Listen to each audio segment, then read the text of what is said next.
رسولنا المسدد المصطفى الأمجد الحبيب الأحمد النبي الأمي المكي المدني السراج المنير الكوكب الدري صاحب الوقار والسكينة المدفون بأرض مدينة سيدنا ونبينا وشفيع ذنوبنا وطبيب قلوبنا وحبيب نفوسنا ومولانا أبي القاسم محمد المصطفى صلى الله عليه محمد وآل محمد وأهل بيته الأطيبين الأطهرين الأنجبين المعصومين المظلومين ورحمة الله على أحبابهم وأصحابهم وشيعتهم ومحبيهم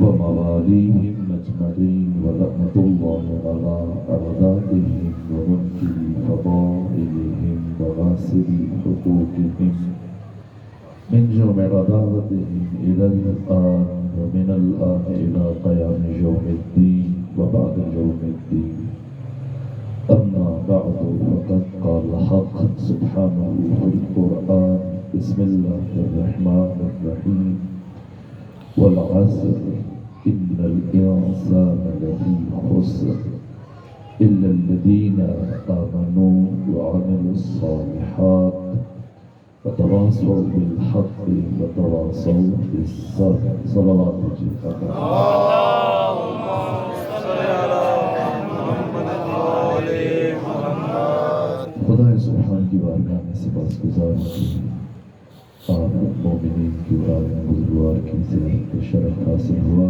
اب تعالیٰ آپ سب کو اپنی وسعت کا نام میں رکھیں کیونکہ گفتگو نسبتاً تاخیر سے شروع ہوئی تو میں نہیں چاہوں گا کہ بچوں کو اور بزرگان کو زیادہ زحمت دی جائے کوشش کروں گا کہ مختصر وقت میں کچھ مطالعے آپ کی خدمت میں عرض کرنے میں کامیاب ہو سکوں میں نے سلام کلام میں قرآن حکیم کی معروف سورہ کی تلاوت کا شرف حاصل کیا سورہ مبارک عصر جو مصحف کی ترتیب کے مطابق قرآن حکیم کا 130واں سورہ ہے اور ترتیب نزولی کے مطابق سورہ عصر قرآن حکیم کا 13واں سورہ ہے بعثت کے پہلے سال ختمی مرتبت پر حق تعالیٰ نے 36 صورتیں نازل فرمائیں جن میں سے 13واں سورہ سورہ والعصر یہ سورہ 68 حروف پر مشتمل ہے اور 14 کلمات پر مشتمل ہے اور اس سورہ میں 3 آیات ہیں اور سب سے پہلی آیت پروردگار نے بطور قسم استعمال کی قرآن حکیم کی 70 صورتوں میں کوئی قسم نہیں ہے باقی 44 صورتوں میں پروردگار نے 118 قسمیں استعمال کی کسی سورہ کی شروع میں ایک قسم جیسے خود سورہ عصر کہیں 2 جیسے سورہ ضحیٰ کہیں 3 جیسے سورہ العادیات کہیں 4 قسمیں حق تعالیٰ نے استعمال کی جیسے سورہ مبارک 3 کہیں 5 جیسے سورہ مبارک فجر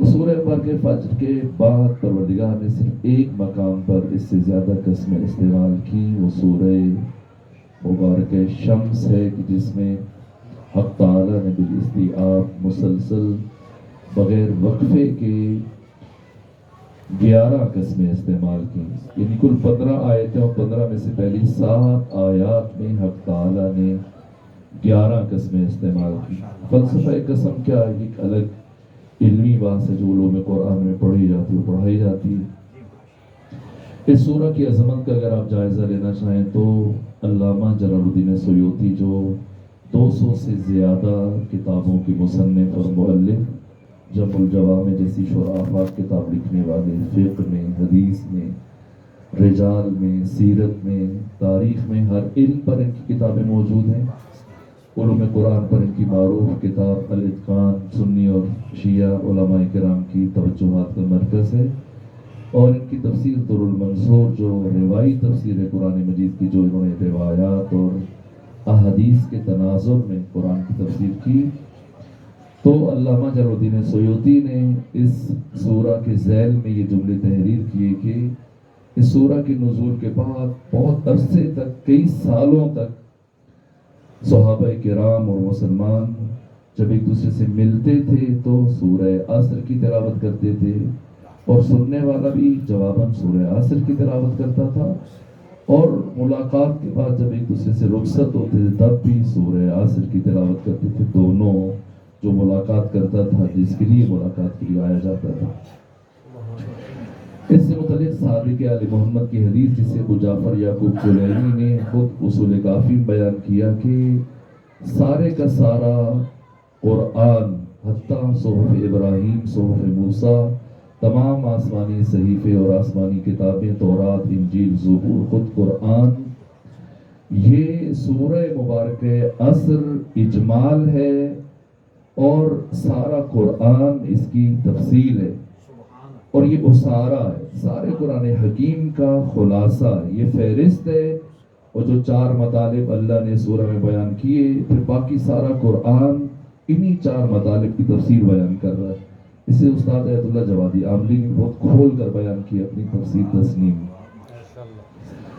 میرے عزیزو، سورہ مبارکہ عصر کیا مطلب ہے؟ سب سے پہلے اللہ جو قسم استعمال کر رہے والعصر، ایک کتاب ہے کہ سنی اور شیعہ جو ترجمہ کرنے والے اور قرآن کی تفسیر لکھنے والے ہیں، وہ مفردات راغب، امام راغب اصفہانی کی جو رجوع کرتے ہیں، جس میں انہوں نے بہت عمدگی سے اور شائستگی سے اور بڑی دقت سے مفردات قرآن کا معنی کیا۔ شہید مطہری، شہید راہ خدا، جو اپنی مثال آپ عظیم الشان شخصیت کے مالک ہیں، جس طرح سے وہ مسائل کو کھولتے ہیں، بیان کرتے ہیں، تاریخ میں چلے جائیں، سوشیالوجی میں چلے جائیں، فلسفے میں، تفسیر قرآن میں، سیرت میں، خود قرآن حکیم میں جو ان کی روش ہے وہ باقی مفسرین کی نسبت بہت ایک الگ انداز ہے۔ البتہ خود علامہ جوادی کے ہاں بھی، اور سید محمد حسین فضل اللہ کی جو تفسیر من وحی القرآن ہے، اس میں بھی ہمیں یہ روش نظر آتی ہے کہ وہ پہلے اس لفظ کا جو حقیقی اور اصلی اور ابتدائی معنی ہے، اس کو جا کے معنی کر کے پھر اس کے تناظر میں اپنی بات کو آگے لے کے چلتے ہیں۔ اب مثلا آپ دیکھیے، اگر میں ایک مثال دوں، جیسے مفردات راغب میں امام راغب اصفہانی نے جس طرح ایک ایک لفظ کی، وہ جیسے لفظ جن، اگر میں آپ سے پوچھوں اس کا آپ کیا معنی کرتے ہیں، ویسے تو بچوں کو ڈرانے کے لیے استعمال کرتے ہیں، لیکن کس معنی میں استعمال کرتے ہیں؟ اگر پوچھا جائے کہ جن کا مطلب کیا ہے، جن، جنین، جنون، جنہ، جنت، مجنون، یہ سارے ایک خاندان کے الفاظ ہیں، اور ان سب کے اندر وہ ایک معنی آپ کو نظر آئے گا، اور وہ امام راغب اصفہانی نے کہا استتار، پوشیدگی، خفا، چھپانا۔ جن کو جن کیوں کہتے ہیں؟ اس لیے وہ دکھائی نہیں دیتا۔ جنین کو جنین کیوں کہتے ہیں؟ ایسا بچہ جو شکم مادر میں ہماری نگاہوں سے اوجھل ہے۔ مجنون کو مجنون کیوں کہتے ہیں؟ اس لیے کہ اس کی عقل پردہ خفا میں چلی جاتی ہے۔ جنہ کو جنہ کیوں کہتے ہیں؟ ڈھال، اس لیے کہ وہ سپاہی کے چہرے کو چھپا لیتی ہے اپنے پیچھے۔ جنت کو جنت کیوں کہتے ہیں؟ اس لیے کہ جنت کی سرزمین درختوں کے لیے چھپ جاتی ہے، اگر اوپر سے کوئی نگاہ کرنا چاہے نہیں دیکھ سکتا۔ اسی طرح سے اب آ جائیے، یہ جو لفظ عصر قرآن نے استعمال کیا، عصر، اسیر، اسیر، آصر، اسارہ، جیسے سورہ یوسف کی 36 نمبر آیت میں اللہ نے خود استعمال کیا، یہ نچوڑ اور جوہر کے معنی میں استعمال ہوتا ہے۔ وقت عصر کو آپ عصر کیوں کہتے ہیں؟ کوئی اور نام کیوں نہیں دیتے؟ ظہر کیوں نہیں کہتے؟ عشاء کیوں نہیں کہتے؟ اس وقت کو عصر کیوں کہتے ہیں؟ اس لیے کہ صبح جب انسان جاگتا ہے، طلوع آفتاب سے اپنی سرگرمیوں کا آغاز کرتا ہے، اور عصر کے وقت تک جتنی بھی محنت کرتا ہے، اب وقت عصر اپنے دن بھر کی تمام محنتوں، کاوشوں، زحمتوں اور سرگرمیوں کا یہ نچوڑ دیکھتا ہے کہ میں نے سارے دن میں کیا کیا ہے، اس کا محصل کیا ہے، اپنی کارگزاری کو دیکھتا ہے۔ اس لیے اس وقت کو وقت عصر، آپ اپنے گھر میں جب کوئی مکان بناتے ہیں، کسی بنا کو بلاتے ہیں، مستری کو بلاتے ہیں، کسی کاریگر کو، مزدور کو، 8 گھنٹے کام کرنے کے بعد جب رخصت ہوتا ہے، یہ عصر کا وقت، اس میں آپ اس کے عمل کا، اس کی کارگزاری کا جائزہ لیتے ہیں، یعنی یہ نچوڑ ہے دن بھر کی تمام سرگرمیوں کا۔ اس لیے اس وقت کو وقت عصر کہا جاتا ہے۔ اسارہ، اسی طرح سے جیسے 36 نمبر آیت میں سورہ یوسف میں 2 قیدیوں میں سے ایک اپنا خواب بیان کیا کہ میں انگور کو اسارا کروں یعنی نچوڑ رہا ہوں. امام علی ابن موسیٰ رضا نے بہار الانوار کی 62 نمبر جلد میں علامہ مجلسی نے آپ سے خوبصورت حدیث بیان کی، چونکہ گفتگو تاخیر سے شروع، اس کو میں زیادہ نہیں کھول سکتا. وہاں پر امام علی ابن موسیٰ رضا عالم آل محمد علیہ الصلوۃ، انہوں نے حیات انسانی کے ادوار کو تقسیم کرتے ہوئے انسان کی زندگی کے 35ویں سال سے لے کر 60ویں سال تک ان 25 سالوں کو انسان کی زندگی کا اسارہ قرار دیا. یہ 25 سال نچوڑ ہیں، یعنی پہلے 35 سال جو انسان محنت کرتا ہے، پڑھتا ہے، سیکھتا ہے، علم حاصل کرتا ہے، اب اس علم میں تدبر کرتا ہے، تعقل کرتا ہے، تفکر کرتا ہے، سوچتا ہے، تو وہ علم ان اگلے 25 سالوں میں اس کی جان کا حصہ بنتا ہے. اس لیے اس کی رائے بہت صائب ہے، اس کا بہت وزن. البتہ یہ 25 سال اس کے لیے اہمیت رکھتے ہیں کہ جس نے پہلے 35 سال حصول علم میں صرف کیے ہوں. اس لیے کہ فکر ہمیشہ معلومات میں ہوتی ہے، ورنہ اکثر لوگ خیالوں میں رہتے ہیں اور ہم سمجھتے ہیں فکر کر رہے ہیں. خیال الگ ہے، فکر الگ ہے. اگر کوئی شخص مسلسل خیالوں میں رہنا شروع ہو جائے، یہ بیماری ہے. جیسے اکثر طالب علم اس میں مبتلا ہو جاتے ہیں، مالی کھولیا کی بیماری، اس کی بہت نقصان ہے. کیونکہ حقیقت کی زندگی بہت تلخ ہے، بہت مشکل ہوتی ہے. عام طور پر طلباء وہ کلاس میں بیٹھے ہیں، استاد پڑھا رہے اور وہ آوازیں بھی ٹکرا رہی ہیں اس کے کانوں سے. 2-3 منٹ تو سنتا ہے، پھر آوازیں ٹکرا رہی ہیں اور وہ بہت دور جا پہنچتا ہے. جسم تو وہیں پہ، روح کہیں نکل گئی. اور اب کبھی وہ پائلٹ بن کے جہاز اڑا رہے، کبھی بادشاہ بن کے سیلاب زدگان کے وہ دورے کر رہے، خطاب کر رہے، کہیں تقریر کر رہے، کہیں پہ وہ سپہ سالار بنا ہوا ہے، کہیں جنگیں لڑ رہا ہے، کہیں اپنے سپاہیوں کو ہدایات دے رہا ہے، کہیں گاڑی چلا رہا ہے، کبھی کسی جلسے سے خطاب کر. چونکہ لذیذ ہے، کوئی روک ٹوک نہیں ہے. خیالوں کی دنیا بہت لذیذ ہے. یہ حقیقت سے اتنا دور ہو جاتا ہے. اور اکثر شہید مرتضیٰ مطہری نے 20 گفتار میں جو خودکشی کے عوامل بیان کیے کہ انسان خودکشی کیوں کرتا ہے، ان میں سے ایک یہ مالی کھولیا کی بیماری ہے. خیال الگ ہے. خیال انسان کو منزل تک نہیں پہنچاتا. خیال کے انسان کی زندگی میں ایک کردار ہے، وہ اپنے مقام پر بیان ہونا چاہیے. لیکن جو اہمیت ہے، جس کی وجہ سے انسان اور حیوان میں جو چیز حد فاصل ہے، وہ اس کی فکر ہے. فکر ہمیشہ کلیات میں ہوتی ہے. جب انسان اپنے ذہن میں موجود مختلف معلومات کو اس ترتیب سے رکھتا ہے، ان کے بیچ میں سفر کرتا ہے تاکہ ایک معلوم شے اس کے لیے مجہول بن جائے. اس معلوم سے مجہول کی طرف سفر کا نام فکر ہے. فکر ہمیشہ علم کے بعد اس کا مرحلہ ہے. اگر کسی نے 35 سال میں صرف علم حاصل نہیں کیا، اپنی زندگی کو تلف کر دیا، وہ کیا فکر کرے گا؟ والعصر قسم ہے زمانے کی، والعصر قسم ہے نماز عصر کی، والعصر قسم ہے وقت عصر کی، والعصر قسم ہے ڈھلتی ہوئی عمر کی. یہ سارے معنی جو کر رہا ہوں استاد شہید مطہری اور دیگر مفسرین کی آراء کو دیکھتے ہوئے جو معنی کیے گئے.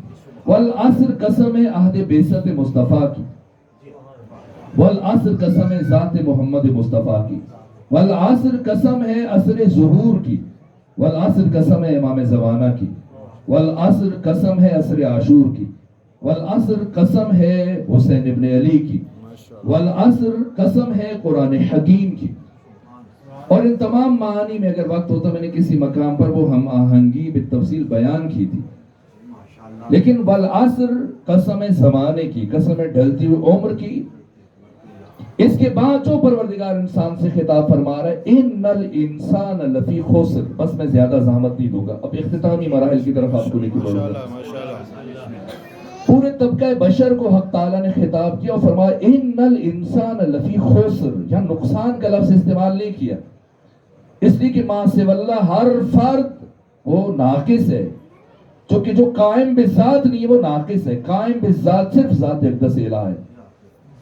پروردگار کے علاوہ، خدا سبحان کے علاوہ ہر ایک قائم بالغیر ہے.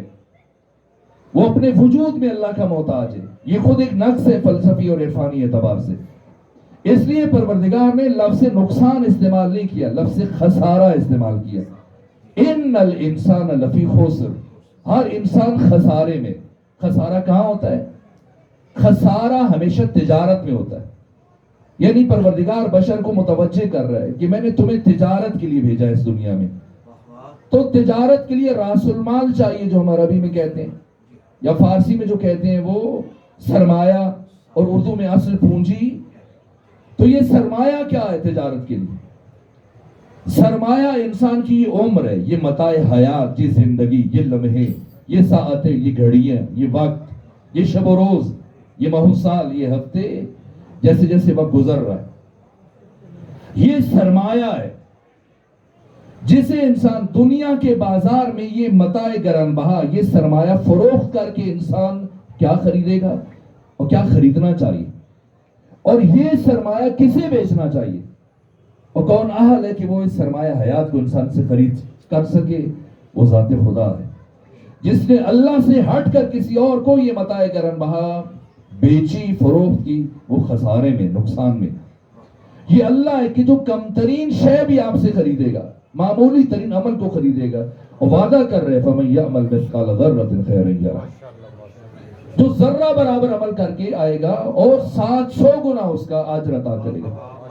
ایک عمل کی مثال ایک دانے سے دی جس کی 7 بالیاں ہوتی ہیں، اور ہر بالی میں 100 دانے، 700 گنا.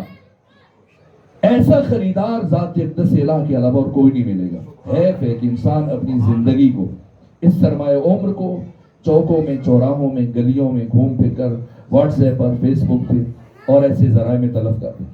ہمیں مولوی صاحب، مجھے بھی یاد ہے بچپن میں ہم سنا کرتے تھے کہ وہ اکثر جب بھی نماز کی اہمیت بیان کرتے تھے تو کہتے تھے قبر میں سب سے پہلا سوال نماز سے متعلق ہوگا. نماز بہت اہم عبادت ہے. قرآن فرماتے ہیں اقیموا الصلاۃ ولا تکونوا من المشرکین، نماز قائم کرو، مشرک نہ بنو.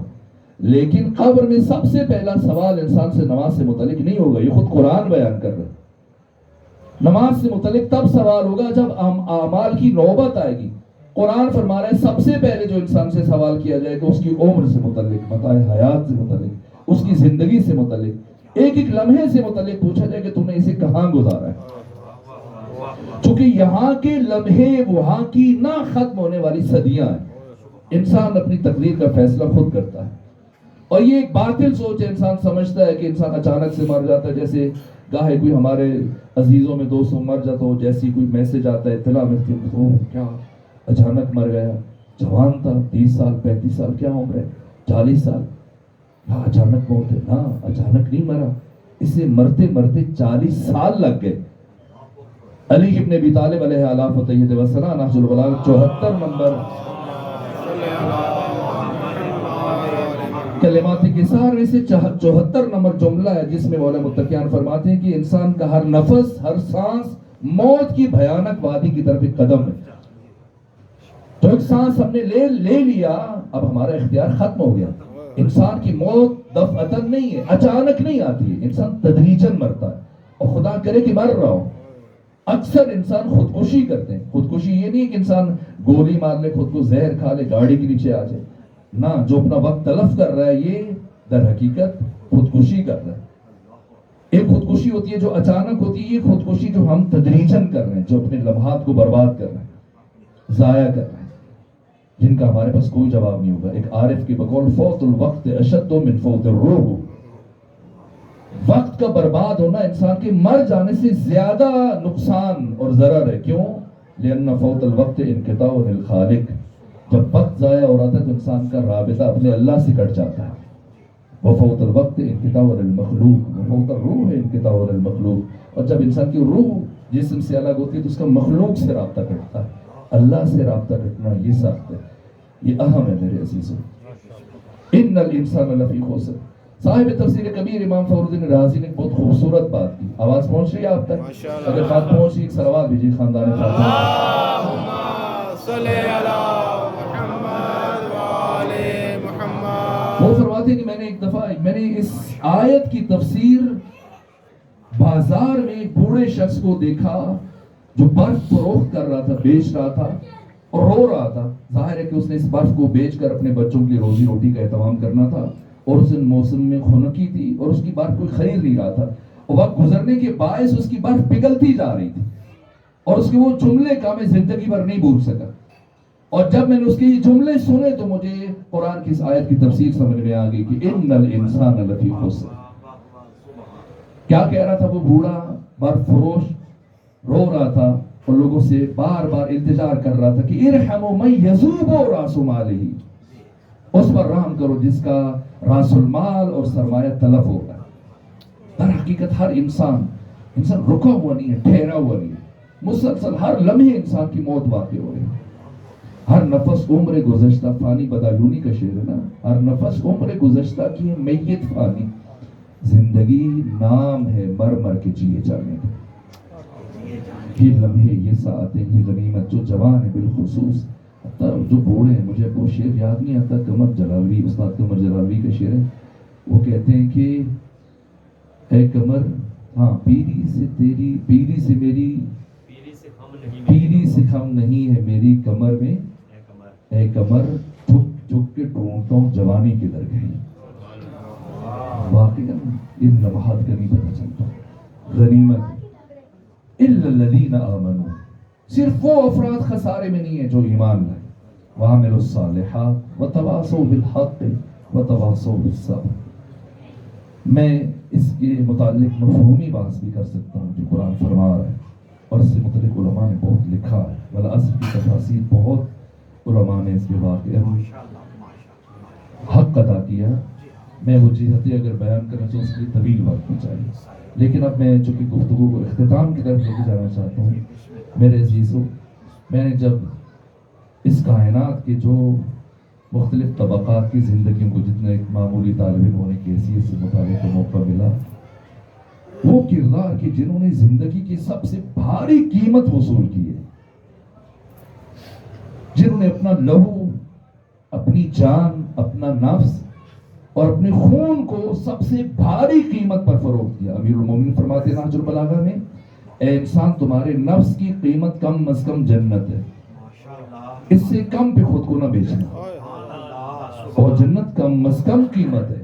سب سے بھاری قیمت اگر اس کائنات میں کسی نے وصول کی تو یہ یا حسین ابن علی ہیں یا آپ کے 72 ساتھی ہیں کربلا والے۔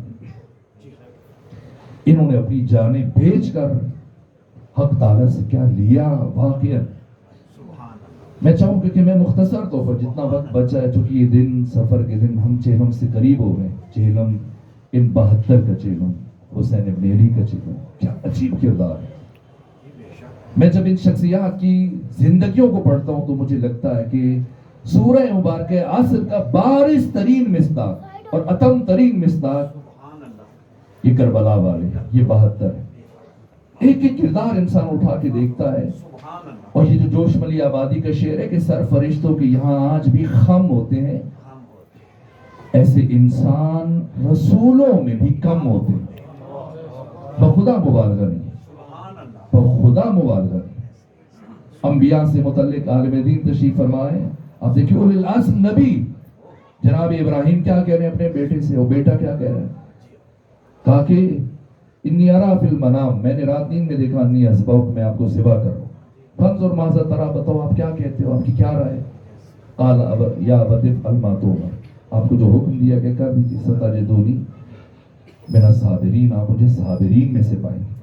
چاند نبی کہہ رہے ہیں کہ آپ مجھے صابرین میں سے پائیں گے۔ شب عاشور حسین کے 72 ساتھی سب کہہ رہے تھے، یہاں تک خود بریر بن خزیر حمدانی جو کربلا کے چوتھے شہید ہیں، کیا فرما رہے تھے؟ اے حسین ابن علی، اللہ نے ہم پر احسان کیا اور ہم پروردگار کے اس نعمت عظمیٰ پر شکر ادا کرتے ہیں کہ اللہ نے ہمیں آپ کے قدموں پر قربان ہونے کی توفیق عطا فرمائی۔ جہاں نبی صبر کرتے ہوئے نظر آ رہے ہیں، وہاں کربلا والے 72 شکر کرتے ہوئے نظر آ رہے ہیں، جنہیں شب عاشور ثانی زہرا نے ایھا الطیبون حاموا عن بنات رسول اللہ، یزید ابن طاؤس اور مقتل ابی مخنف کے اور منہاج الدموع کے اور بہار جلد عاشر کے الفاظ سے سب نے لکھا، ثانی زہرا، عصمت زہرا، عقیلہ بنی ہاشم، شریکت الحسین، بطلت الحوریہ، کربلا کی شیر دل خاتون زینب بنت علی، جن سے متعلق امام وقت نے، امام سجاد نے کہا کہ ان عمتی زینب عالمۃ غیر معلم، یہ ساری کائنات میں سوائے اللہ کے کوئی میری پھوپھی زینب کا استاد نہیں ہے۔ وہ بیوی جو شاگرد خدا ہے، استاد دارستانی فرماتے جو خطبہ ثانی زہرا نے یزید کے دربار میں دیا اور وہ خطبہ جو ابن زیاد کے دربار میں دیا، اگر پیغمبر خاتم اس مقام پہ ہوتے اور انہیں ان حالات میں خطبہ دینا پڑتا، بے علمی وہی خطبہ دیتے جو ثانی زہرا نے دیا، نہ ایک لفظ کم نہ ایک لفظ زیادہ۔ یہ بی بی جو شاگرد خدا ہے، جس کی زبان سے نکلے ہوئے کلمات سند کی حیثیت رکھتے ہیں، جنہیں بی بی کہ ایھا الطیبون، اے کائنات کے پاکیزہ ترین افراد، حاموا بنات رسول اللہ، نبی ذاتیوں کی حرمت کا دفاع کیجیے، جنہیں سید الشہداء شب عاشور فرمائے کہ انی لا اعلم، مجھ جیسے کوئی جاہل اور نالائق مبتدی طالب علم نہیں کہہ رہا، مظہر علم خدا، اللہ کے علم کا مظہر حسین اگر کسی سے کہے انی لا اعلم، میں نہیں جانتا، اصحابا اوفا من اصحابی وخیرا من اصحابی، کہ کوئی میرے صحابہ سے زیادہ اس کائنات میں بابا۔ سید مہدی بحرالعلوم فرماتے ہیں یہ انتہائی وصف ہے اور انتہائی تعریف ہے، اس سے بڑی تعریف نہیں ہو سکتی۔ اور روز عاشور کیا فرما رہے، یا ابطال الصفا و یا فرسان الحیجا، اور صاحب نفس المحموم نے عجیب کلمات لکھے، شیخ عباس قمی جن کی مفاتیح الجنان آپ کے گھروں موجود ہے، 313 صفحے پہ، میں خود آج پھر پڑھ کے آیا ہوں، چونکہ بات ایسی تھی میں ایسے حوالوں کو پھر دوبارہ بار بار دیکھ کے کہیں کوئی لفظ اشتباہ نہ، وہ لکھتے ہیں شیخ عباس قمی صاحب مفاتیح الجنان، کائن 72 کی روح اور حسین ابن روح کو اللہ نے خود روز عاشور قبض کیا، یہاں اسرائیل کو بھی وسیلہ قرار نہیں دیا۔ اور جناب شیخ طوسی نے اپنی امالی میں، اور صاحب منہاج الدموع نے، اور شیخ صدوق نے لکھا ہے کہ ام سلمہ نے خواب میں دیکھا، ایک روایت امام صادق سے ہے 45 نمبر جلد میں بہال الانوار کی، اور دوسری روایت ابن عباس سے، دونوں نے خواب میں دیکھا، اسی دن دیکھا کہ پیغمبر اکرام اسلام کے بالوں میں خاک ہے اور کپڑے گرد آلود ہیں۔ تو جناب ام سلمہ وہ بھی روایت کر رہے ہیں، جناب ابن عباس وہ بھی روایت کر رہے ہیں کہ یا رسول اللہ یہ کیا کیفیت ہے، کیا ہوا کہ میں ابھی کربلا سے آ رہا ہوں، حسین اور اس کے اصحاب کو دفن کر کے آ رہا ہوں۔ اور خود سید سجاد فرماتی کہ یہ 72 لوگ کشف الغطا کی منزل پر فائز ہیں۔ یہ عجیب احساس ہے۔ استاد جوادی عاملی کی شعر آفاق کتاب مہدویت پر اردو زبان میں ترجمہ بھی ہوئی، مہدی موعود موجود، اس میں انہوں نے امام زمانہ سے متعلق گفتگو کرتے ہوئے مطلق خلیفہ خدا سے متعلق بات کی، تو ان کہا کہ خلیفہ خدا کا منحصر اس عالم مادہ میں اور اس عالم ملک میں محدود نہیں ہے، عالم جو یہ ذی مراتب شخصیات ہیں، عالم ملک میں ان کا ایک وجود ہے جو انسانوں کی ہدایت اور رہبری اور ان کو کمال تک پہنچانے کے لیے، لیکن عالم ملک سے بالاتر عالم ملکوت میں، جہاں ملکوت سماوی اور ملائکہ خدا اور فرشتوں کو وہ کمال جو ان کے حسب حال ہے اس تک پہنچا رہے ہیں، اور اس سے بالاتر پھر عالم جبروت میں عقول عالیہ کو وہ کمال جو ان کے حسب حال ہے اس تک پہنچا رہے ہیں، اور اس سے بھی بالاتر مقام خلافت الہیہ ہے جس تک کسی نبی کی رسائی بھی ممکن نہیں ہے، جہاں اللہ مستخلف عنہ ہے، یہ اس کے خلیفہ ہیں، جہاں یہ مقام مظہریت پر ہے۔ اسی لیے یہ اس میں قطعی طور پہ کوئی مبالغہ نہیں ہے، اس میں کوئی مجاز نہیں ہے، یہ جو پیغمبر نے فرمایا، اور اسے اہل تسنن اور اہل تشیع کے بنیادی منابع میں یہ حدیث موجود ہے کہ پیغمبر فرماتے ہیں اے علی خدا کو یا تو جانتا ہے یا میں جانتا ہوں، اور تجھے یا میں جانتا ہوں یا خدا جانتا ہے، اور مجھے یا تو جانتا ہے یا خدا جانتا ہے۔ ایسے ہی ہے، یہ مقام مطلق خلافت الہیہ عام انسان ممکن نہیں۔ ہمارا کسی سنی کے ساتھ، کسی بریلوی کے ساتھ، اہل حدیث کے ساتھ، کسی دیوبندی کے ساتھ کوئی مقابلہ نہیں ہے، کوئی مباحثہ نہیں ہے، کوئی مناظرہ نہیں ہے، ہمارا کوئی اختلاف نہیں ہے اہل تسنن کے ساتھ مسئلہ خلافت میں۔ اسی سرے سے میدان الگ ہے، وہ جس خلیفہ کی آ کر بات کرتے ہیں وہ خلیفۃ المسلمین ہے، ہم جس خلیفہ کی بات کرتے ہیں علی اور اولاد علی کے لیے وہ خلیفۃ اللہ فی الارضین ہے۔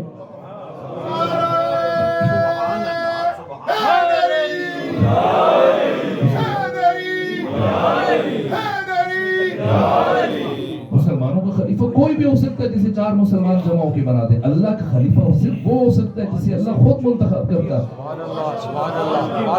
جہاں تک فرشتوں کی رسائی ممکن نہیں ہے، چوتھے آسمان پر فرشتوں کا استاد معلم جبرائیل بیت المعمور تک تو پیغمبر کے ساتھ گیا، اور جیسے ہی پیغمبر آگے بڑھے کہا کیا کہا جبرائیل، لو دنوتہم بلد لاحترقتم، اگر پورا برابر بھی آگے بڑھو تو میرے پر چل جائے۔ جبرائیل تو جسم نہیں رکھتا، روح لطیف ہے، روح مجرد ہے، بسیط ہے، لطیف ہے۔ سوال یہ ہے کہ اس روح بسیط کے ساتھ جبرائیل نہیں جا پا رہا، اور پیغمبر اسی جسم کے ساتھ چوتھے آسمان سے عبور کر کے مقام عرش و لوح و کرسی و قلم و کہاں سے کہاں جا رہے ہیں. دنا فتدل فکان قاب قوسین، اور قاب قوسین کے پروردگار نہیں رکا کہ کہیں خلیفہ خدا کی حد معین نہ ہو جائے. فرمایا او ادنا. یہاں پر علامہ نگر کا میں نے جملہ سنا، کہا کہ خدا تو پروردگار کیا اندازہ گیری نہیں ہے، اس کا علم حتمی اور یقینی ہے، تو پہلے مرحلے میں کہہ دے کہ اس سے کم. لیکن یہ کیوں جوڑا کر کے پھر آ رہا ہے؟ کہاں جب حقیقت بہت عظیم ہو اور متکلم کو ڈر ہو کہ کہیں سامنے میری بات کو ضائع کر دے گا، پھر وہ گھونٹ کر کے پھر آتا ہے. دنا فتدلا فکان قاب قوسین او ادنا. صلوات بھیجیے خاندان فاطمہ.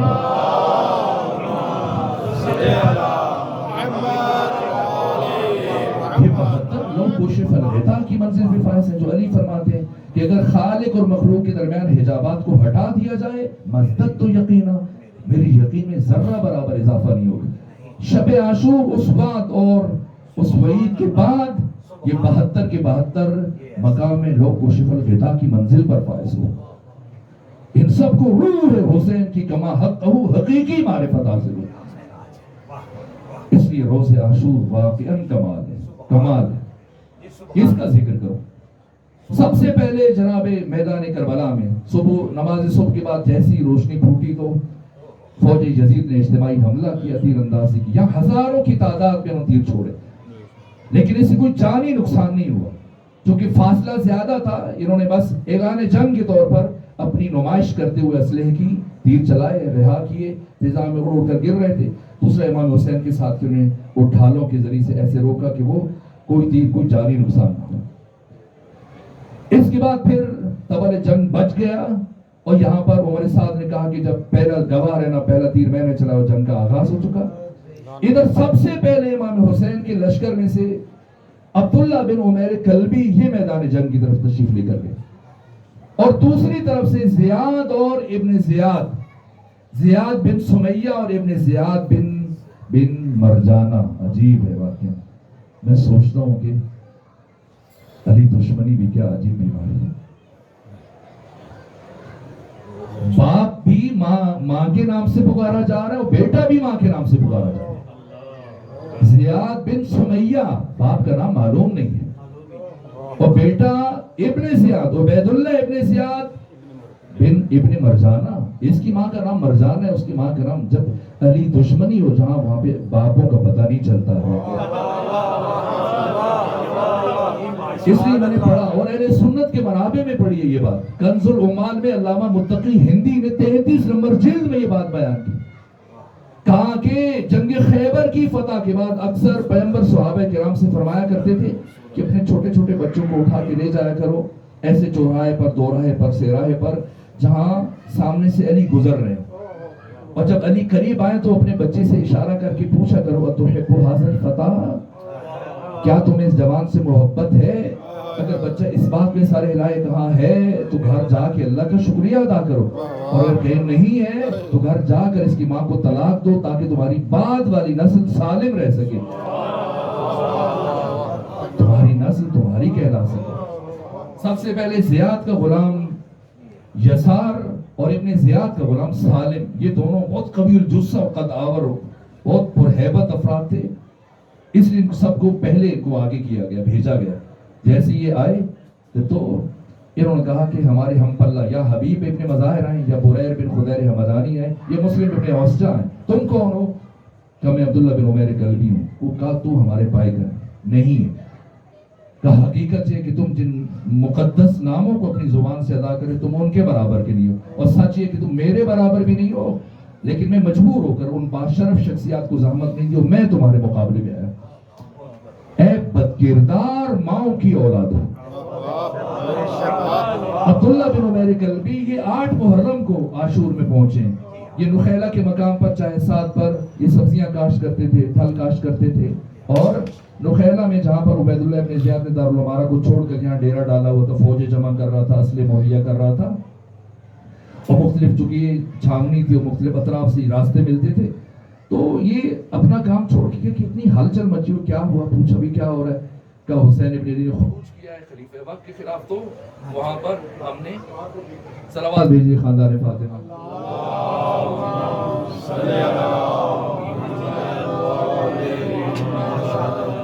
تو ہم مقابلے کے لیے جا رہے ہیں، فوج تیار کر رہے ہیں. تو عبداللہ بن عمیر کلبی کہتے ہیں کہ میری بہت حسرت تھی کہ میں کبھی پیغمبر کے ہم رکاب جہاد کروں کافروں کے خلاف، ایسا موقع نہ ملا، لیکن آج دیکھا کہ مجھے اللہ نے اس سے بھی بڑا موقع عطا کیا کہ میں آپ کے فرزند حسین ابن علی کے ہم رکاب ہو کر ان بدترین افراد کے ساتھ جہاد کروں. تو اپنی زوجہ میں وہاں سے کہا کہ میں جانا چاہ رہا ہوں، کہ ایک شرط پہ اجازت دوں گی کہ مجھے بھی اپنے ہمراہ لے جائیں. انہیں بھی لے کے پہنچے 8 محرم کو، اور روز عاشور ان کا اصرار تھا کہ آقا سب سے پہلے مجھے جانے دیجیے. سالم اور یسار بہت قوی الجثہ اور پرہیبت اور قوی ہیکل اور بہت مضبوط اندام کے قداور افراد تھے. اور جب انہیں اجازت ملی گئے. سب سے پہلے انہوں نے یسار پر حملہ کیا اور ایک ہی بار میں حرف غلط کی طرح سے اسے مٹا دیا.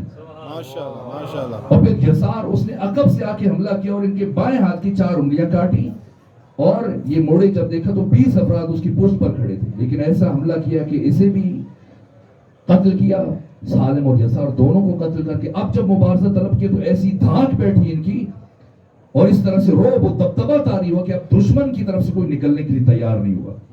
تو یہ دوبارہ چلے گئے لشکر امام حسین. اور روز عاشور دوسرے مرحلے میں جناب حر ابن یزید الریاحی میدان میں. جب یہ آئے تو انہوں نے کس طریقے سے الگ ہوئے تھے؟ یہ کھڑے تھے یزید بن سفیان تمیمی کے ساتھ، ان کا گھوڑا ایسے کھڑا تھا، کچھ دیر پہلے کی بات ہے. اور پھر جناب حر نے آہستہ آہستہ اپنا گھوڑا ہٹاتے گئے اور دیکھا کہ جب اب میرے لشکر والے مجھ تک نہیں پہنچ پائیں گے، گھوڑا دور کرنے کے بعد ان سرعت سے دوڑایا اور ادھر بارگاہ حسین میں پہنچے اور کہا مجھے پہلے جانے دیجیے. تو اب اجازت ملی انہیں، گئے حر ابن یزید الریاحی. اور اس دوران میں یزید بن سفیان تمیمی حسین بن نمیر کے ساتھ، جہاں حسین بن نمیر دونوں سر پڑا جاتا ہے، یہ کہا تھا کہ اگر مجھے پتا ہوتا کہ اس ارادے سے دور جا رہا تو میں وہی قتل کر دیتا. لیکن جیسے ہی عبداللہ بن عمیر کلبی کے بعد حر ابن یزید الریاحی میدان میں اترے تو حسین نے اسے تانا مارا حسین بن نمیر نے. یہ روز عاشور تیر اندازوں کا سربراہ تھا. یعنی ادھر بھی میمنہ، یہ بھی اب تھوڑا سا جوانوں کی ذہن میں آ جائے، یہ اتنا وقت بچا اس میں چند باتیں عرض کر دوں. ایک لشکر عمر ابن سعد ہے جس میں قلب لشکر ہے وسط میں، ایک میمنہ ہے دائیں طرف، ایک میسرہ ہے بائیں طرف. قلب لشکر میں قیادت خود عمر ابن سعد کر رہے ہیں، اور جو پیدل افراد ہیں ان کی قیادت شبس بن ربعی کر رہے ہیں، اور جو گھوڑا سوار ہیں ان کی قیادت عزرا بن قیس کر رہے ہیں، اور جو تیر اندازوں کا دستہ ہے 4000 کا ان کی قیادت یہ حسین بن نمیر کر رہا ہے، جس کا تعلق ہمت سے ہے، جسے یزید نے شام سے بھیجا تھا. اور یہ ابن زیاد کی خصوصی سپاہ کا انچارج تھا، کوفہ میں حالات کو کنٹرول کرتا تھا. قیس ابن مسار سیداوی کو اور عبداللہ بن یقتر کو جو امام حسین کے سفیر تھے، ان کو اسیر کرنے والا یہی ملعون تھا حسین بن نمیر. یہاں تک کہ قاتل جناب علی اکبر، آپ کے قتل میں بھی اس کا کردار ہے، اور جناب حبیب ابن مظاہر کے قتل میں بھی اس کا کردار ہے، اور روز عاشور وقت آخر امام حسین کے قتل میں بھی اس کی شمولیت ہے. یہ بدترین کردار ہے جس نے بعد میں مدینہ پر حملہ کیا. تو اس نے تانا زنی کی کہ کہا اے یزید بن سفیان، تو کہہ رہا تھا کہ اگر مجھے پتہ چل جاتا تو میں اس کو ہلاک کرتا. اور تو آگے جاؤ.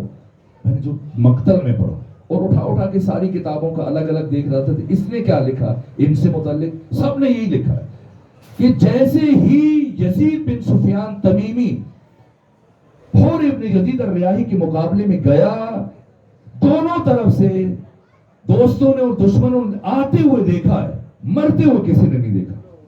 یہ شجاعت ہے حر ابن یزید الریاحی کی. اتنی سرعت اور تیزی سے مارا کہ کسی نے آپ کو مارتے ہوئے دیکھا بھی نہیں، بس جاتے ہوئے دیکھا اور سامنے مرے ہوئے گرتے ہوئے دیکھا ہے، مرا پڑا ہے. جس کی بعد اتنی ہیبت طاری ہوئی اور بلاتے رہے آؤ، کوئی بھی نہیں آیا. نام لینے کے ایک عمرو بن حجاج سے کہا. عمرو بن حجاج عمر ابن سعد کے یہ میمنہ کا سربراہ تھا دائیں بازو کا، اور شمر ابن ذوالجوشن یہ میسرہ کا سربراہ تھا. قلب لشکر کی خود قیادت کر رہا تھا، جس میں 3 حصوں میں جیسے ہم نے بتایا گھوڑا سوار ہیں، پیدل ہیں اور تیر انداز جنہیں حسین بن نمیر. اور ادھر قلب لشکر حضرت ابو الفضل عباس قیادت کر رہے ہیں، اور میمنہ کی جناب زہیر ابن قین اور میسرہ کی جناب حبیب ابن مظاہر۔ ماشاءاللہ ماشاءاللہ۔ یہ عجیب ہے، یعنی امام حسین دیکھیں اس مختصر ان افراد کے ساتھ جن میں بچے بھی شامل ہیں کہ جن کا میں مختصر ذکر کروں گا، 8.5 گھنٹے تک جنگ کو طول دیا امام حسین نے۔ ماشاءاللہ۔ یہ بجائے خود دنیا کے وکلاء کے لیے ایک محض حیرت ہے کہ 72 کو مارنے کے لیے جہاں سامنے 36,000 افراد ہیں، پوری طرح سے جنگ سے لیس، کتنا 5 منٹ سے بھی کم وقت چاہیے تھا، اور حسین ابن علی کے ان شجاعوں نے کیسے جنگ لڑی، عقل بشر حیران ہے۔ حر ابن یزید الریاحی پلٹ کے آئے، اب جناب نافع بن ہلال گئے تیسرے مرحلے، اور ادھر جب نافع بن ہلال گئے تو سامنے مقابلے میں مزاحم بن حریث آیا، اور جناب نافع بن ہلال نے اسے لمحوں میں حرف غلط کی طرح سے مٹا دیا۔ جب یہ دیکھا عمرو بن حجاج نے، اس نے کہا یہ انفرادی جنگ دو بدو 10 بدس لڑائی، یہ تو ہماری ساری فوج ختم ہو جائے گی، کیونکہ ان لوگوں نے موت پر بیعت کر رکھی۔ اس نے اپنے لشکر میں اب تقریر کی اور خطاب کیا، کہا کہ یہ مٹھی بھر افراد جن کی تعداد اتنی کم ہے کہ اگر تم تیر، تلوار، نیزے، خنجر، بھالے یہ سب چھوڑ کر صرف تھوڑی دیر مل کر ان پر پتھر پھینکو تو یہ مر جائیں گے، تو اب ان کے ساتھ دو بدو لڑائی نہیں کرنی، اب سب مل کر حملہ کرو، اور کوئی بھی اپنے حق پر ہونے پر شبہ نہ کرے، اور کوئی بھی جماعت سے الگ ہونے کی کوشش نہ کرے، اور یاد رکھو کہ امام برحق صرف اور صرف یزید ابن معاویہ ہے، اور یہ لوگ دین سے نکل چکے ہیں، اور ان کا قتل ہمارے اوپر مباح ہے۔ جس کے جواب میں امام حسین علیہ السلام نے خطاب کیا اور کہا عمرو بن حجاج، شبس بن ربعی، یہ وہ افراد تھے جنہوں نے امام حسین کو خط لکھے تھے، اور امام حسین نے ایسے موقع پر خط نکال کے دکھائے کہ تو کہتے ہیں کہ میں دین سے نکل گیا ہوں، کہ ان قریب جب تمہاری روحیں تمہارے جسموں سے الگ ہوں گی تب تمہیں پتہ چلے گا کہ کون دین سے خارج ہوا ہے اور کون جہنم میں جاتا ہے اور کس کا خدا خود استقبال کرتا ہے۔ بہرحال اس کے بعد پھر جیسے اس نے کہا عمر ابن سعد نے بھی اس کی رائے کو پسند کیا، یہاں پر عمرو بن حجاج نے حملہ کیا پورے لشکر امام حسین پر 72 پر، لیکن اس حملے کے نتیجے میں کوئی بھی جانے نقصان نہیں ہوا۔ ان 72 کی حکمت عملی یہ تھی کہ ان سب نے اپنے خود کو پنہاں کیا اور اپنے نیزے آگے کو بڑھائے، جیسے گھوڑ سوار کی عادت کرتے ہوئے آئے تو یہ انیاں انہیں چبھی، وہ پیچھے کو بتکے، اور اس طرح سے لشکر ایک دوسرے کے اوپر گرا، پلٹنے لگے۔ یہاں سے نافع بن ہلال جو امام حسین کے ساتھی تیر اندازوں کی قیادت کر رہے تھے، انہوں نے اتنی کثرت سے تیر چلائے کہ یہ میں نے پڑھا کہ نافع بن ہلال نے روز عاشور ہر تیر زہر میں بجھا رکھا تھا، اور جتنے تیر جناب نافع بن ہلال نے چلائے کوئی ایک تیر بھی ضائع نہیں گیا۔ یہاں اس کے بعد پھر پلٹ کر دوبارہ حملہ کیا عمرو بن حجاج نے میسرہ پر، خود میمنہ کی قیادت کر رہا تھا، اور میسرہ پر جس کی قیادت ادھر سے حبیب ابن مظاہر کر رہے تھے۔ تو اب امام حسین کے پہلے ساتھی شہید ہوئے، مسلم ابن اوسجہ، یہ کربلا کے پہلے شہید ہیں، اور کم سے کم 2 سے 2.5 گھنٹے لگ گئے، اس میں دشمن کا سینکڑوں کا جانی نقصان ہوا، ادھر سے کوئی جانی نقصان نہیں ہوا۔ وقت ختم ہو رہا ہے، میں چاہتا ہوں 2 باتیں اور کروں اور آپ کی ذہن کو تمام کر دوں۔ کوئی جانی نقصان نہیں ہوا، ان کی شجاعت ہے، اس طرح سے دشمن گھبرائے ہوئے تھے۔ یہاں کہ دوبارہ پھر شمر ابن ذوالجوشن جو میسرہ کی قیادت کر رہا تھا، اس نے پھر میسرہ سے میسرہ پر حملہ کیا، تو دوسرے حملے میں البتہ پھر مسلم بن اوسجہ کی شہادت پر جب ان کی کنیز نے گریہ کیا اور دشمن کو اطلاع ملی کہ مسلم ابن اوسجہ کی شہادت ہو چکی ہے، تو انہوں نے خوشی سے کہ چلو اب تک ہمیں پہلی کامیابی ملی، انہوں نے دف بجائے اور ڈھول پیٹے اور ناچنا شروع کیا۔ تو ان کے اپنے ساتھی شبس بن ربیع نے کہا کہ کس شخص کی موت پر جشن منا رہے ہو جو اسلام کا ہیرو رہا ہے؟ مسلم ابن اوسجہ وہ بہادر سپاہی کہ جس نے آذربائیجان کی جنگ میں ابھی مسلمان صفے درست کر رہے تھے اور یہ 6 افراد کو ایک ہی لمحے میں اس نے قتل کر دیا تھا، اس کو مار کر کے خوش ہو رہے، یہ مسلم ابن اوسجہ۔ اور اس کے بعد پھر دوسرے مرحلے پر حملہ کیا میسرہ سے شمر ابن ذوالجوشن نے، اور اب حملہ کیا تو عبداللہ بن عمیر کلبی کی شہادت، اور پھر ان کی زوجہ ام وہب میدان میں آئی اور آ کر ایسا خطبہ دیا جس سے دشمن کے عقیدے اس طرح سے ہل گئے کہ خود پریشان ہو گئے۔ عمرو بن حجاج، شبس بن ربعی، قیس بن اشعث بن قیس، محمد بن اشعث بن قیس، سب وہ ایک دوسرے کو دیکھ رہے تھے، یہ کیا کہہ رہی ہے خاتون؟ یہاں تک کہ شمر ابن ذوالجوشن نے اپنے غلام رستم سے کہا کہ اس خاتون کے کلام کو قطع کرو. وہ دوڑتا ہوا آگے بڑھا اور اس نے گورز مار کر یہ کربلا کی تیسری شہیدہ. سب سے پہلے مسلم ابن اوسجا اور اس کے بعد پھر عبداللہ بن عمیر کلبی اور تیسرے مرحلے پر آپ کی زوجہ جناب ام وہب اور اس کے بعد پھر بریر بن خزیر حمدانی کے میدان میں.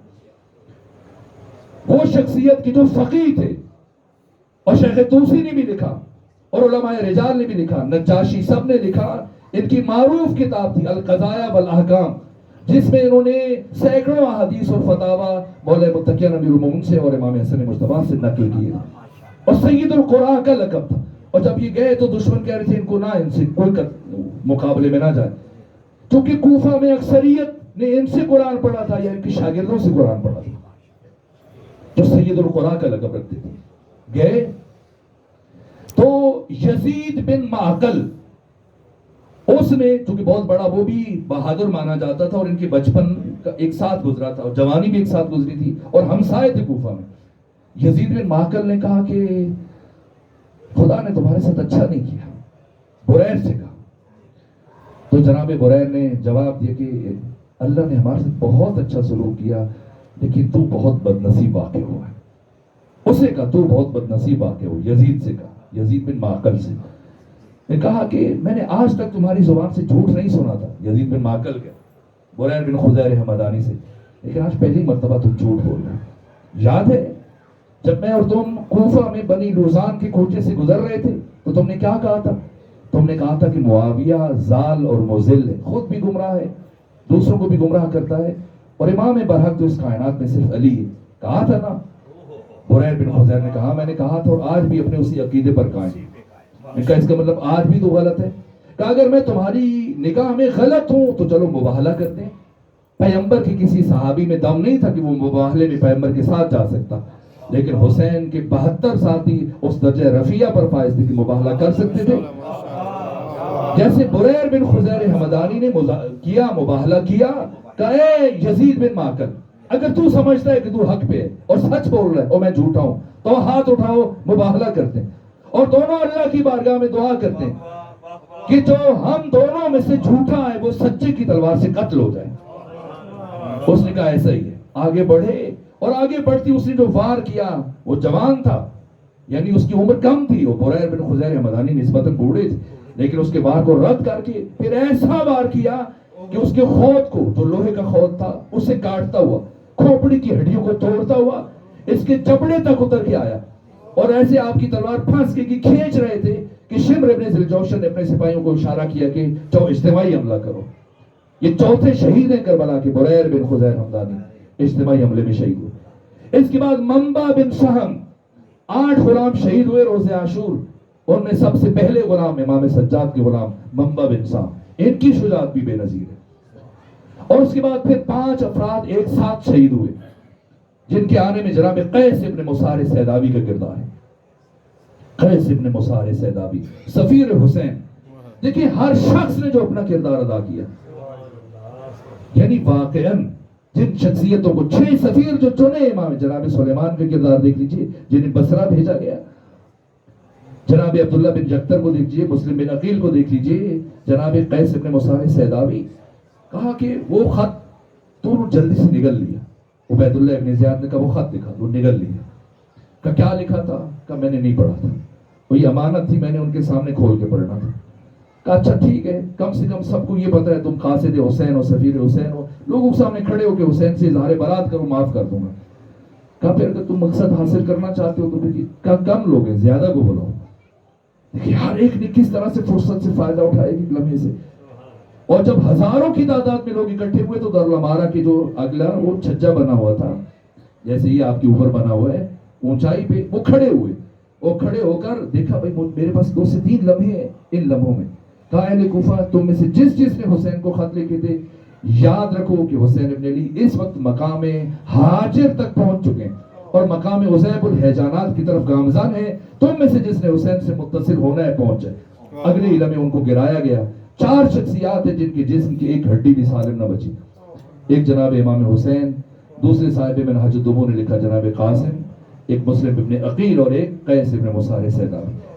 لیکن ان چند لمحوں میں جو کام کیا تو عمر ابن عثمان اور ان کے غلام سعد اور مجمع بن زائد، مجمع بن عبداللہ، عائز بن مجمع اور جنادہ بن حارث سلمانی، یہ 5 افراد، اور خود کہا جاتے 2 اور شخصیتیں جو الگ سے آئیں، ان 7 افراد کی جو امام حسین تک پہنچے، یہ قیس ابن مسار کی حکمت عملی کا نتیجہ تھا۔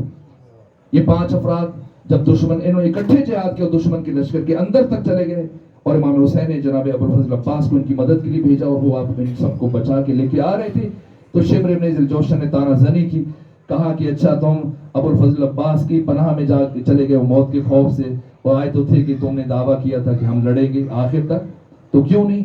ان سب 5 نے اجازت مانگی حضرت ابوالفضل عباس سے، وہ کہا ہمارے آنکھوں کو ہمارا سلام پہنچا دینا، اور 5 لڑتے ہوئے ایک ساتھ شہید ہوئے، اور کئی 100 دشمنوں کو قتل کیا ان 5 شخصیات۔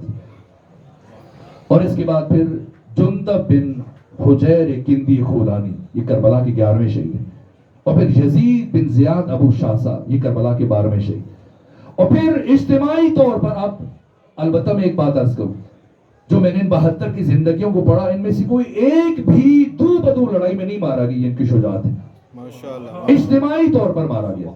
اور دوسری بات جو میں نے دیکھی وہ یہ کہ ان 72 کی زندگی میں ایک بھی بنو ہاشم میں سے کوئی بچہ بھی، کوئی جوان وہ زخمی نہیں ہوا، کسی کو میدان جنگ میں نہیں جانے دیا۔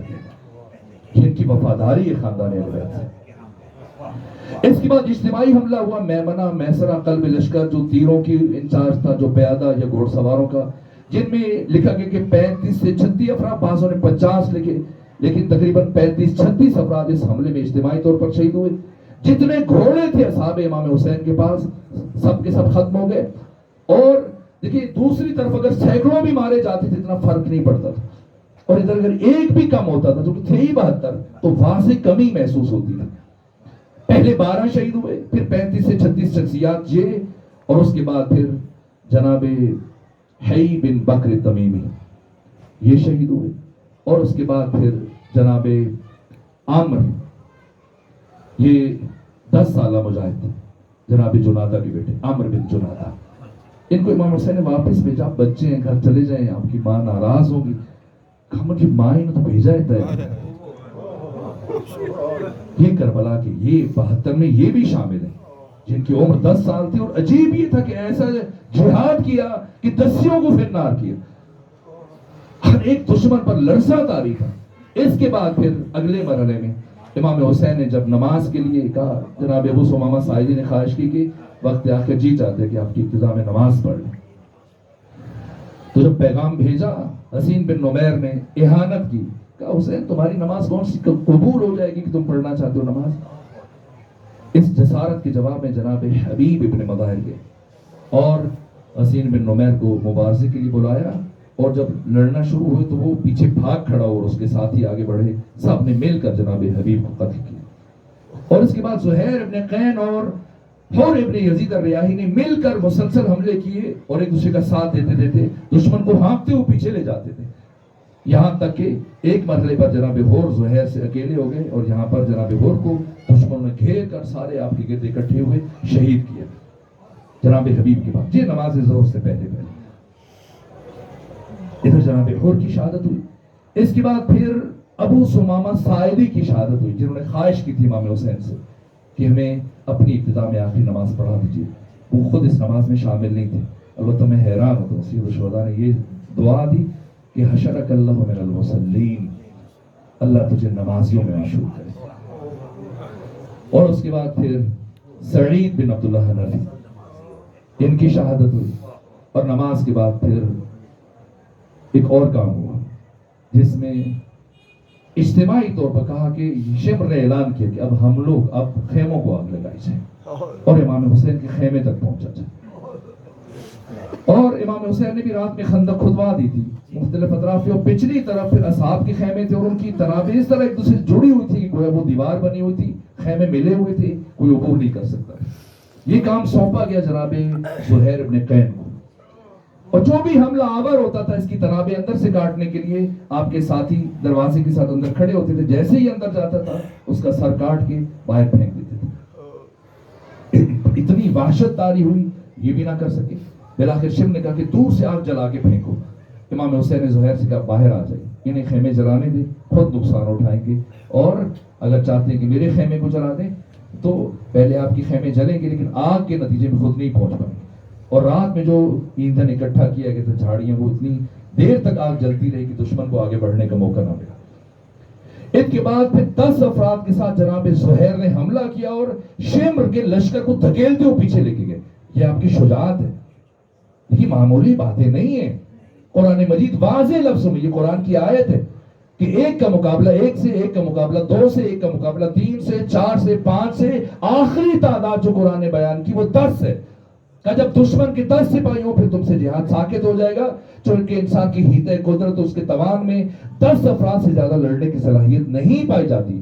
اور دیکھیں روز عاشور, صرف زہیر ابن خین کا کردار دیکھیے, 10 افراد کے ساتھ مل کر دشمن کے ہزاروں کے لشکر کو پیچھے عقب نشینی پر مجبور کیا. یہاں تک کہ اس کے بعد پھر خود جناب زہیر کی اس کے بعد شہادت ہوئی. پھر آپ کے چچا زاد بھائی جناب سلمان بن مزارب کی, اور اس کے بعد پھر عمرو بن قرظہ. عجیب کردار ہے, میں پڑھتا ہوں. 2 بھائی ہیں. قرظہ خود مولا متقیان کی طرف سے کوفے کے گورنر رہے. وہ جو بغیر جوتی پہنے, جن کے پاس اپنی جوتی کے وہ نہیں تھے, پیسے نہیں تھے, ایسے افراد کو چن کے مولا متقیان نے گورنر بنایا تھا. ان کے 2 بیٹے, ایک کا نام علی ہے, علی یزید کی فوج میں ہے, اور عمرو بن قرظہ یہ امام حسین کی فوج میں. اور جب عمرو بن قرظہ گئے اور شہید ہوئے تو علی بن قرظہ نے امام حسین کو گالی دی کہ تمہاری وجہ سے میرا بھائی مارا گیا. نافع بن ہلال سے برداشت نہیں ہوا, یہ گئے مقابلے کے لیے, لڑتے لڑتے دشمن کے لشکر کے وسط میں جا کے پہنچ گئے. یہاں پہ آپ کو اسیر کیا گیا, اور اسیر کرنے کے بعد شمر نے پوچھا عمر ساتھ سے کہ نافع کے ساتھ کیا کیا جائے.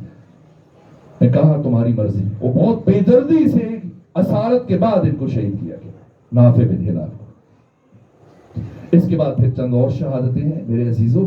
میں چاہ رہا تھا کہ میں 72 کا ذکر مکمل کر دوں چونکہ ایام چہرہ میں, لیکن میرے عزیزوں یہ 72 جن میں سے ہر فرد اپنی مثال آپ, ہر کردار معرفت کا آسمان ہے, شجاعت کا آسمان ہے, وفا کا آسمان ہے. تہذیب انسانی ان 72 کو کبھی فراموش نہیں کر پائے گی.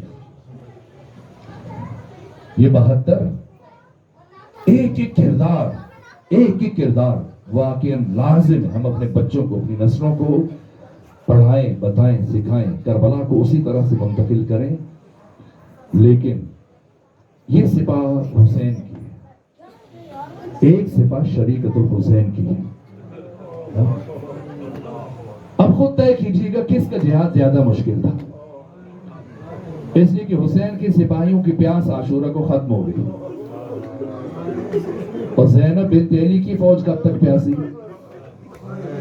ایک بات میں کبھی کیا کرتا ہوں, اتنی وزنی بات ہے, وہ مجھے بہت پسند ہے, وہ لطافت اس میں کہ میں تکرار بھی کرتا ہوں. وہ مرحوم اظہر حسن زیدی صاحب کی بات ہے. روز عاشور میں نے ایک روایت پڑھی, ہر جگہ پڑھی, لیکن اس کی تحلیل جو مثال سے تھی تب مجھے سمجھ میں آئی. روز عاشور وقت رخصت جب 72 شہید ہو گئے, سب سے آخر میں حسین ابن علی شہادت کے لیے بہن کے پاس آئے رخصت کے لیے. تو ثانیہ زہرا نے عجیب خواہش کی, کہا بھیا حسین میری خواہش ہے. ایک طرف ثانیہ زہرا نے بیوہ بے آسرا خواتین کو کھڑا کیا, ان کی صف بنائی, اور دوسری طرف یتیم بچوں اور بچیوں کی صف بنائی, اور امام حسین سے یہ خواہش کی کہ بھیا حسین آپ ہمارے درمیان میں سے گزرتے ہوئے ایک ایک بچے اور ایک ایک بیوی سے الگ الگ رخصت ہوں گے.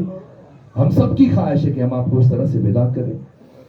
اور امام حسین ان دونوں کے بیچ میں سے, اس دونوں صفوں کے بیچ میں سے جو گزر رہے ہیں, ہر بیوی ہر بچہ سلام سلام سلام.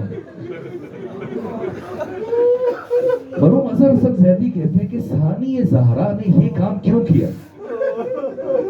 وہ فرماتے ہیں جب ایک فوج کا, ایک ملک کا سربراہ وہ دوسرے ملک جاتا ہے, دورے پر جاتا ہے, تو دوسرے ملک کا سربراہ مملکت وہ اس کے آنے کے اعزاز میں, اپنے مہمان کے اعزاز میں اپنی فوج کا معائنہ کرواتا ہے, گارڈ آف آنر پیش کرتا ہے, اور فوج سلامی پیش کرتی ہے اس کو. تو ثانیہ زہرا اپنے اس عمل سے پیغام دے رہی ہے, حسین ابن علی آپ کے سپاہیوں نے آپ کے ساتھ وفا کی, آپ کے لشکر نے اپنا کام مکمل کیا ہے, انتہائی وفا کی منزل پر فائز ہیں, اور گنج شہداء میں سو گئے, اب آپ شہادت عظمیٰ کے لیے جا رہے ہیں، جانے سے پہلے ایک مرتبہ اپنی بہن زینب کی اس لشکر پر نگاہ ڈالتے ہوئے جائیے کہ جس لشکر کو لے کر آپ کی بہن نے دنیا کی سب سے بڑی قوت کو نابود کرنا ہے۔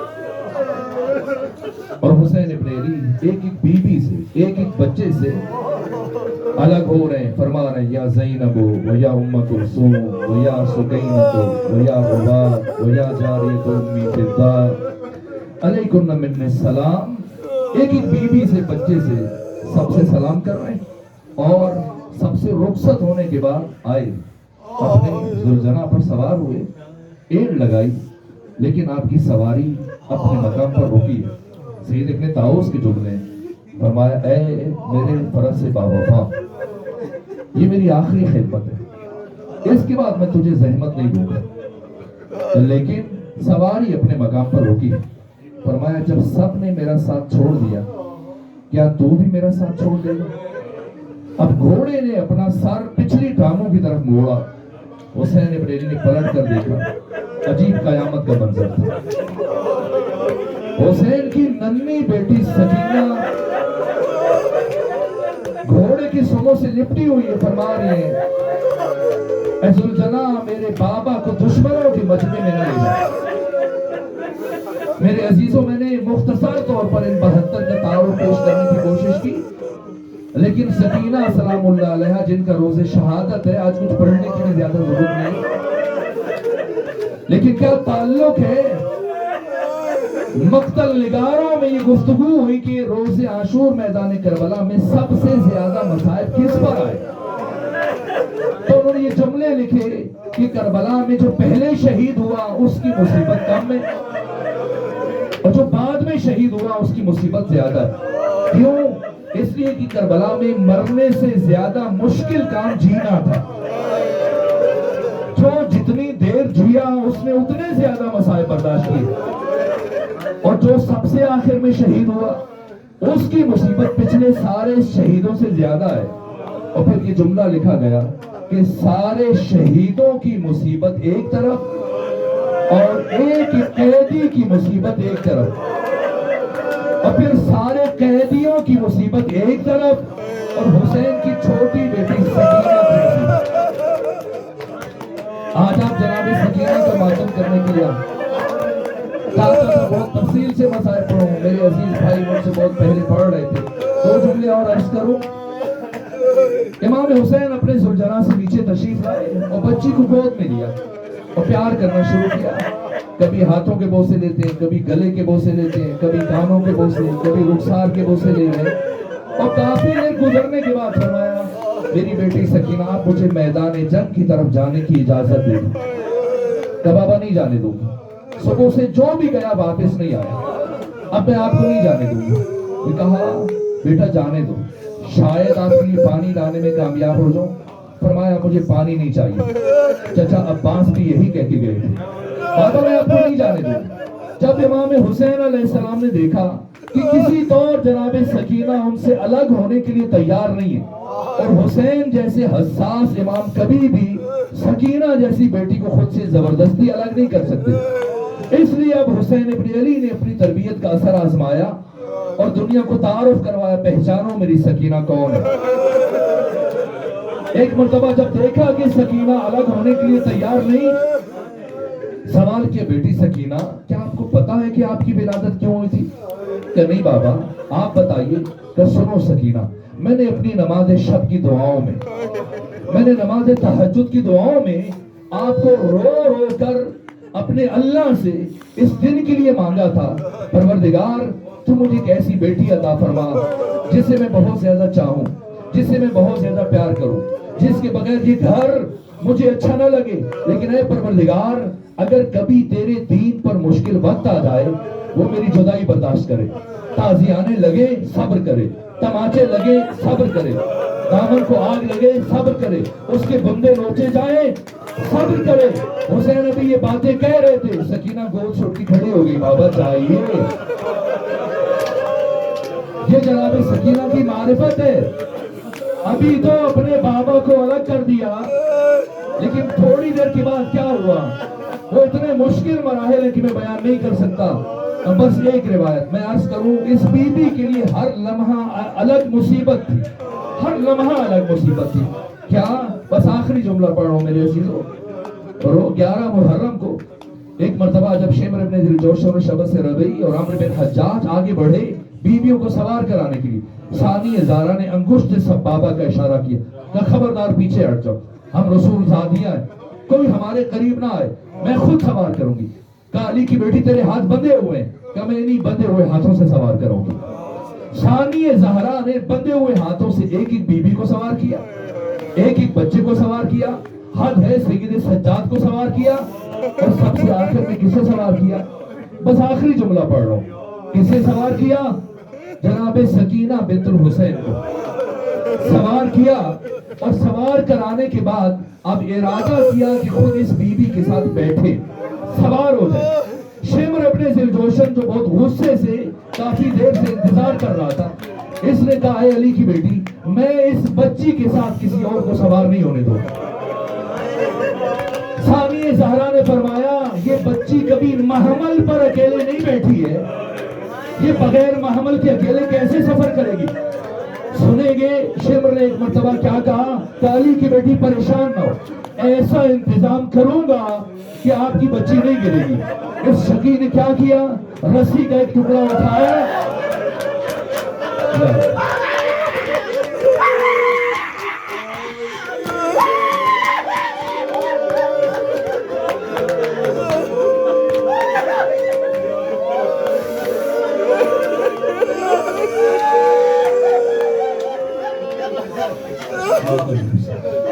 ماتم حسین.